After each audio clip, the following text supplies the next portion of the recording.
The world's best short stories.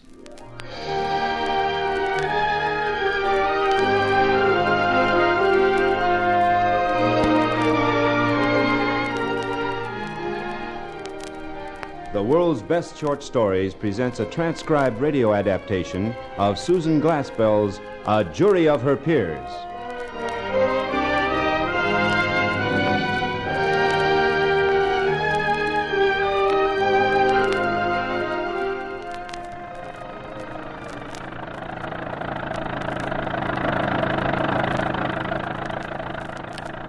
Hey, Pa, how come we're going over to old Skinflint Wright's farm? Well, your ma wants a telephone so she can hear all the gossip firsthand. And the telephone company won't put up a wire unless I can get another family to share it. Now, Wright's farm and ours are the only ones this side of the main road that could share a wire. Oh, but Wright's so cheap, he'd never spend a cent for nothing. Anyways, he don't have no friends to call. Well, Minnie and he's getting on in years, and they live so far from everybody they might want a phone to call a doctor in case something happened to one of them. Ma says that Minnie used to be real nice and pretty afore she married old Wright. What'd she want to marry that old cheapskate for? Ah, that's none of your business. Well, here we are. Now get out.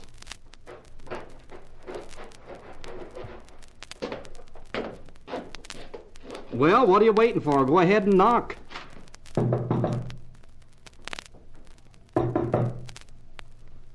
Don't look like nobody is home. Maybe they can't hear us. Let's go on in. Oh, how do, Miss Wright? It's cold, ain't it? Is it? I want to see John. Well, can I see John? No. Ain't he home? Yes, he's home. Well, why can't I see him? He's in bed. Ain't he feeling well? No, Well, what's the matter with him? he's dead.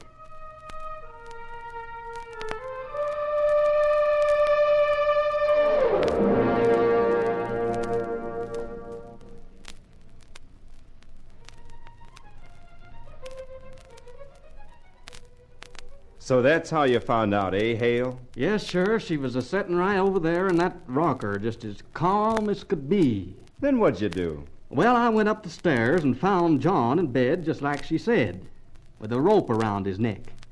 I asked her who killed him, and she said she didn't know. So I said, wasn't you sleeping in the bed with him? She said, yes, somebody must have slipped a rope around his neck.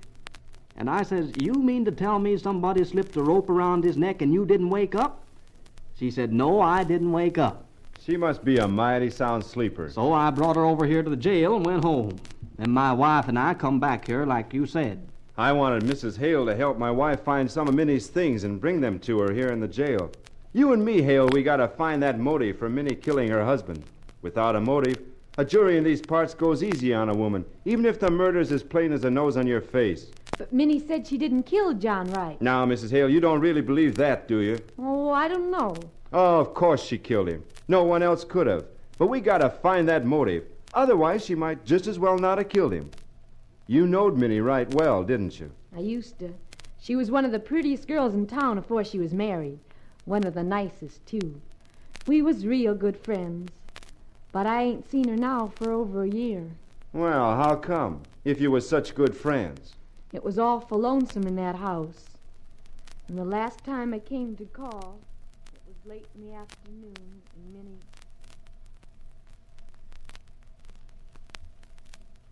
Oh, hello, Martha. Hello, Minnie. Won't you come in and sit down? Thank you.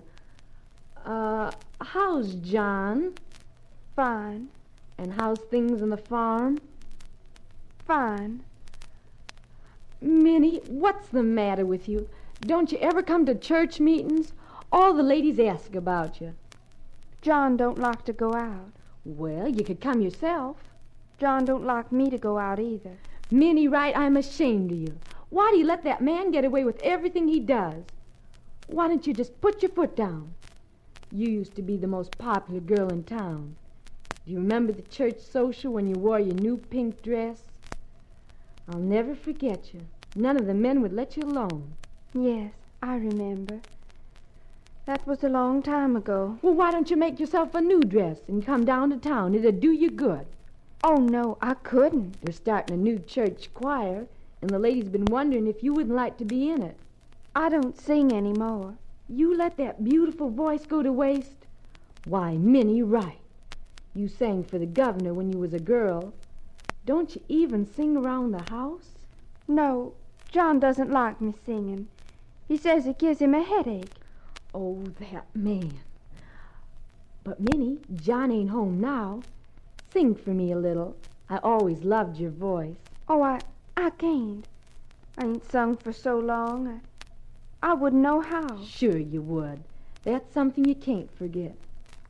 John wouldn't like it. What he don't know won't hurt him. Sing Silent Night. It's one of my favorites. Oh, I don't know.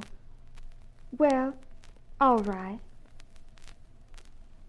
Silent night, holy night, all is calm, all is bright, round yon virgin mother and child. Holy is... Minnie. John, Mrs. Hale wanted to... I told you wasn't never to sing again, and I meant it. Please, John. Shut up. Oh, she wasn't hurting no one. As for you, Mrs. Hale, you can get out of this house right now and never come back.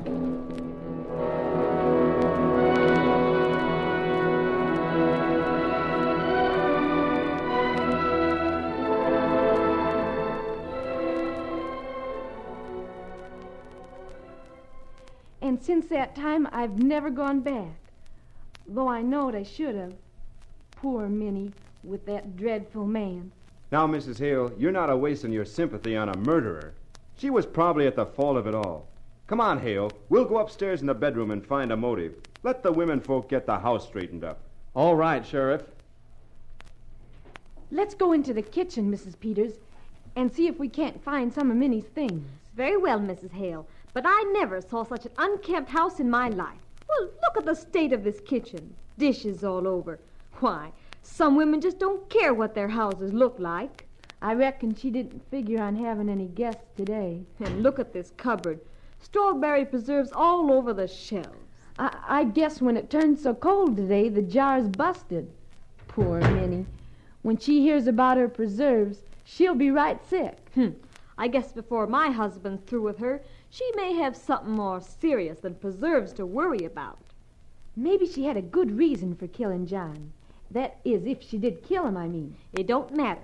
When the sheriff finds the motive, she'll be convicted no matter what reason. Hope he don't find the motive then. Why, Mrs. Hale, one would think you didn't want justice carried out. But never fear. My husband always finds what he wants. Oh, what filthy towels.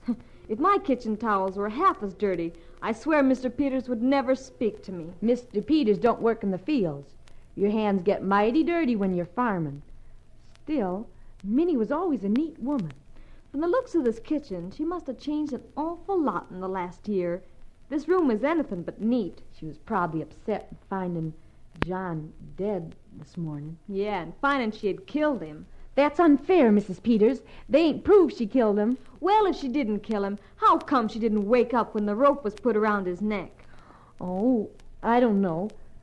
But it seems awful funny that she would have choked him with a rope if she'd wanted him killed, when she could have much easier shot him.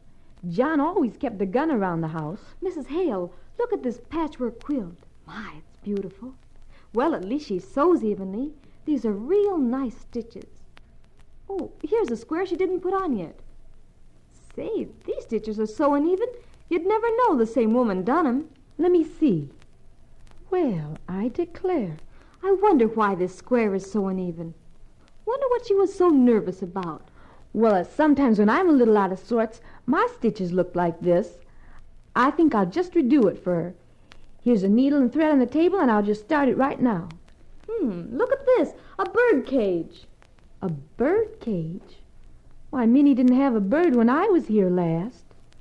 John didn't like any kind of singing. Well, she's got one now. And the door is torn off the hinges. I wonder why. Maybe the door was stuck and they couldn't get it open to give the bird an airing and let it fly around a bit. I wonder where the bird is now. He probably flew away. Or maybe the cat got at him. Well, there ain't a clue in the place. Did you women pack a bag for clothes for Minnie? No, not yet. I'll go up to the bedroom and get some things. Well, I think I'll go have a look around the barn. You can't overlook nothing, you know. Stay here with your wife, Hale. What you doing, Martha? Fixing Minnie's quilt a little. I figure she might like to work on it while she's in jail. Give her a little something to do. The sheriff can't seem to find a motive for the killing. It's so strange she choked him with the rope when she could have shot him so much easier. 'Tis kind of strange, ain't it? Say, can you hand me a scissors? I have to cut off this end. Where is it? Let me see. Oh, it's probably in that little box on the table. See it? Oh, yeah. Hey, what a pretty little box. I'll warrant that was something she had a long time ago when she was a girl. Martha, look at this. It's a bird. Why, look at its neck. Somebody's wrung its neck. Just like somebody wrung John's. Forget it. Just you forget it. But, Martha, if this is a clue, we ought to tell the sheriff. It was an awful thing done in this house last night, killing a man while he slept, slipping a thing around his neck that choked the life out of him. We don't know who killed him. We don't know. If there had been years and years of nothing, and then a bird to sing to you, it'd be awful still after the bird was still. I'll put it in my pocket, and we'll just forget about it. Well, I don't know, Martha. It seems to me the law is made to be abided by. I can't find a thing. Sheriff, I think we've found... The only thing upstairs is that dad-burned hunk of rope that matches the rope in the barn. You can't prove anybody killed him with only that. And why wasn't he shot instead? The revolver was right in his dresser drawer. There must have been some reason for all this. Yes, there must have been a reason. Sheriff, I think It's all clear except the reason for doing it. But you know juries when it comes to women. If there was some definite thing, something to show, something to make a story about, a thing that would connect up with this clumsy way of doing it. Maybe she didn't do it. She done it all right. Well, there's a motive somewhere, and I'll find it. Somehow, Sheriff, I don't think you'll ever find a motive.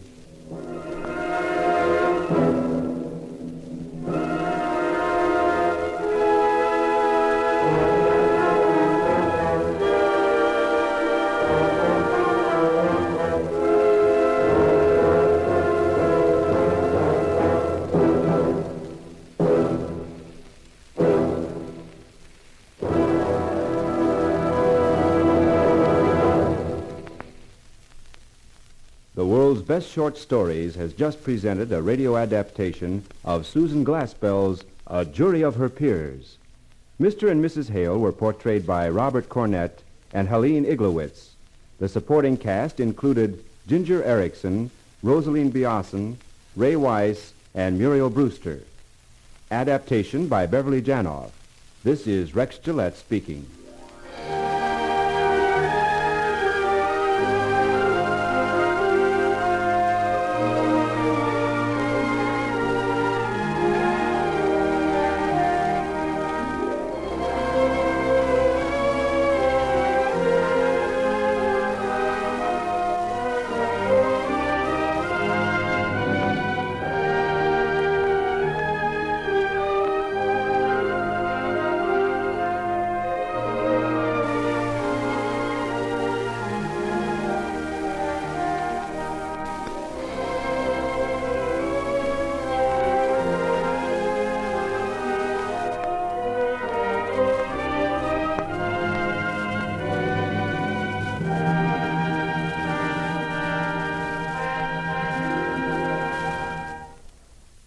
The World's Best Short Stories is a transcribed presentation of the University of Illinois.